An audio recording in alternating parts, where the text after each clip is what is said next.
பக்தி ஒளி நேர்களுக்கு வணக்கம். மீன ராசிக்காரர்களுக்கு குலதெய்வ வழிபாடு அருளும் எவ்வாறு எப்படி பெறலாம், எந்த தேதியில் எந்த கிழமையில் எந்த நேரத்தில் குலதெய்வ வழிபாடு பண்ணினா சிறப்பாக இருக்கும் அப்படிங்கிறது. ஒவ்வொருத்தரும் நினைப்பீங்க என்னது இவங்க பாட்டுக்கு எல்லாமே ஜாதக ரீதியாக கட்டத்தை வைத்து அலசி ஆராய்ந்து ஒவ்வொரு முறையும் நான் எடுத்து கூறிய விதங்கள். இது நீங்க செஞ்சு பாருங்க, மாற்றங்கள் கண்டிப்பாக வரும். ஒவ்வொரு மாற்றத்துக்கும் இறை அருளும் எனக்கு சொல்லிக் கொடுத்த குருநாதர் சித்தயோகியாருடைய அருளும் இல்லாமல் இதெல்லாம் நடக்காது. இது கண்டிப்பாக நற்பலனை கொடுக்கும் அப்படிங்கறத உறுதியாக சொல்கிறேன். இது மீன ராசிக்காரர்களுக்கு இறை வழிபாடுடன் நம்ம குலதெய்வ வழிபாடு எவ்வளவு அற்புதமாக இருக்குது அப்படிங்கிறத பார்க்கலாம். மீன ராசிக்காரர்கள் ரொம்ப பவர்ஃபுல்லானவங்க, அதாவது எண்டு அப்படிங்கிறது மாதிரி. அதனால இவங்களுக்கு நிறைய ஸ்டோரேஜான கர்மாக்களை அதிகமா அள்ளி கொடுக்கக்கூடியது. அதனால இவங்க உறவுகளால் நிறைய ப்ராப்ளத்தை சந்திப்பாங்க. அது புரிதல் இல்லாத தன்மை இதெல்லாம் நிறைய இருக்குது. ஒவ்வொன்று உண்மையா வந்துகிட்டே இருக்கும். ஆனால் இவங்களுடைய குலதெய்வம் பெண் தெய்வமாக இருக்கிறதுக்கு நிறைய வாய்ப்புகள் இருக்கு.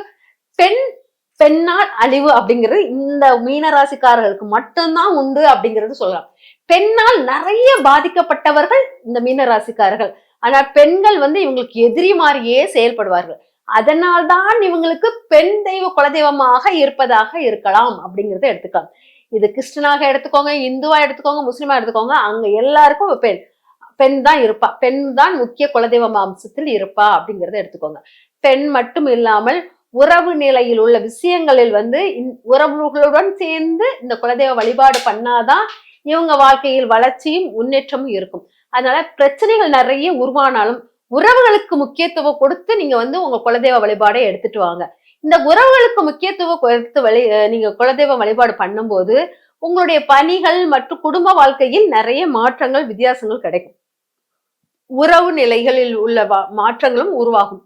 சரி, நீங்க பெண் தெய்வ வழிபாடு எடுக்கணும் நம்ம சொல்லியாச்சு. குலதெய்வத்தில் இந்த குலதெய்வ வழிபாடில் எந்தெந்த நாளில் பண்ணலாம் அப்படின்னு பாத்தீங்கன்னா, திங்கட்கிழமை பண்ணுவது மிக சிறந்த பலனை தரும். திங்கள் வியாழக்கிழமை இந்த 2 நாளையும் தேர்ந்தெடுப்பது மிக சிறப்பாக இருக்கும். திங்கட்கிழமை ரொம்ப ரொம்ப அற்புத நாளாக இருக்குது அப்படிங்கறத எடுத்துக்கலாம்.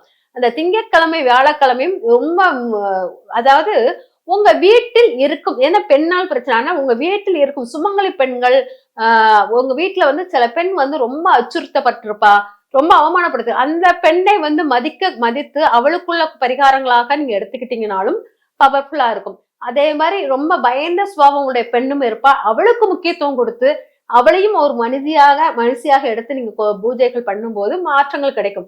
அதனால உங்களுடைய பூஜையில் முக்கியமானது சுமங்கலி பெண்ணும் ஒரு அப்பாவியான ஒரு பெண்ணுமாக இருக்கிறவளுக்கு முக்கியத்துவம் கொடுங்க அப்படிங்கிறது இருக்கு.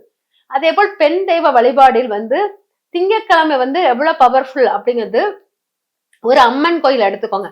இந்த அம்மனால் உங்களுக்கு நிறைவேற்றாத எதுவுமே கிடையாது. இந்த அம்மனால் உங்கள் வாழ்க்கை மாற்றம் உண்டாயிருக்கும். அந்த அம்மன் தான் உங்களுக்கு எல்லா சக்தியும் கொடுப்பாள். நீர்நிலை அருகில் இருக்கும் அம்மனாக இருப்பாள், நீரின் முக்கியத்துவம் வாய்ந்தவளாக இருப்பாள் அப்படிங்கிறத எடுத்துக்கலாம். அம்மன் இல்லாமல் குலதெய்வம் உங்களுக்கு அமைய அமைப்புகள் கம்மி.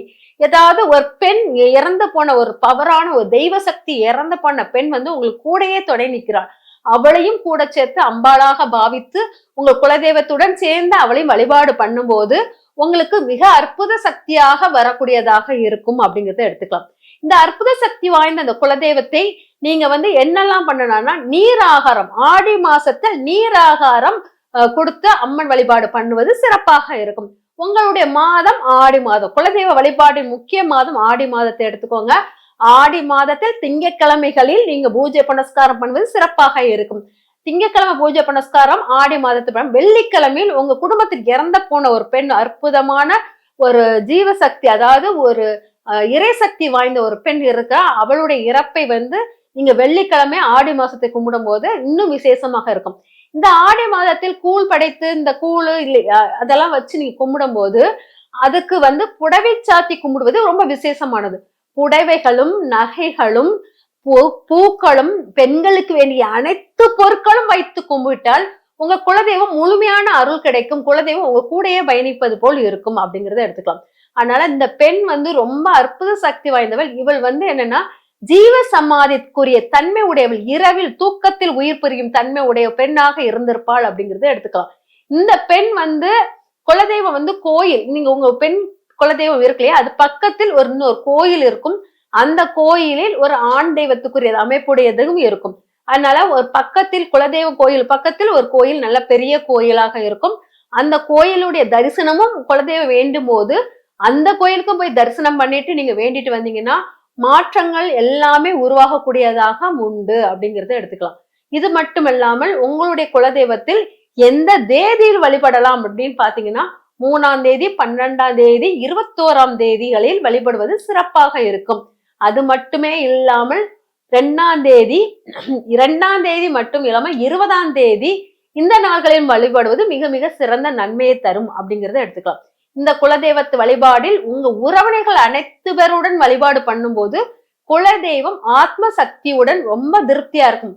ஏன்னா அன்பின் உருவாக்கமாக இருப்பது உங்கள் குலதெய்வம். அன்புக்கு கட்டுப்படக்கூடிய தெய்வம் உங்க குலதெய்வத்துக்குரியதாக இருப்பதினால் இந்த தெய்வத்துக்கு குடும்பத்தினர் அனைவருடன் சேர்ந்து இருக்கும்போது அன்பு ஊற்று அதிகமாக இருக்கும்போது அங்க குலதெய்வம் ஆக்கப்பூர்வமாக வந்து உங்களுக்கு அருளை புரிஞ்சுக்கிட்டே இருக்கும். அதனால் நீங்க குலதெய்வத்தை வழிபாடும் போது குடும்பத்தில் உள்ள அனைவரையும் உள்ளுக்கு எடுத்து வழிபாடு பண்ணுவது சிறப்பாக இருக்கும். ஒவ்வொரு விஷயங்களும் மிக எளிதாக இருப்பது போல் தோன்றும், செய்வதும் எளிதாக இருக்கும். ஆனா பலன்கள் பல மடங்கு உங்களுக்கு வந்து சேரும். அந்த பலன்களில் நீங்க பெறக்கூடிய விஷயங்களும் வெற்றிகளும் அதிகம். இந்த குலதெய்வ வழிபாடு நெறிமுறைகளும் வழிமுறைகளும் அருமையாகவும் அற்புதமாகவும் இந்த 12 ராசிகளுக்கு சொல்லி எனக்கு ஒரு மக திருப்தியா இருக்கு. என் குலதெய்வத்தின் முழுமையான அருள் எனக்கு கிடைத்தது போல இருக்கிறது.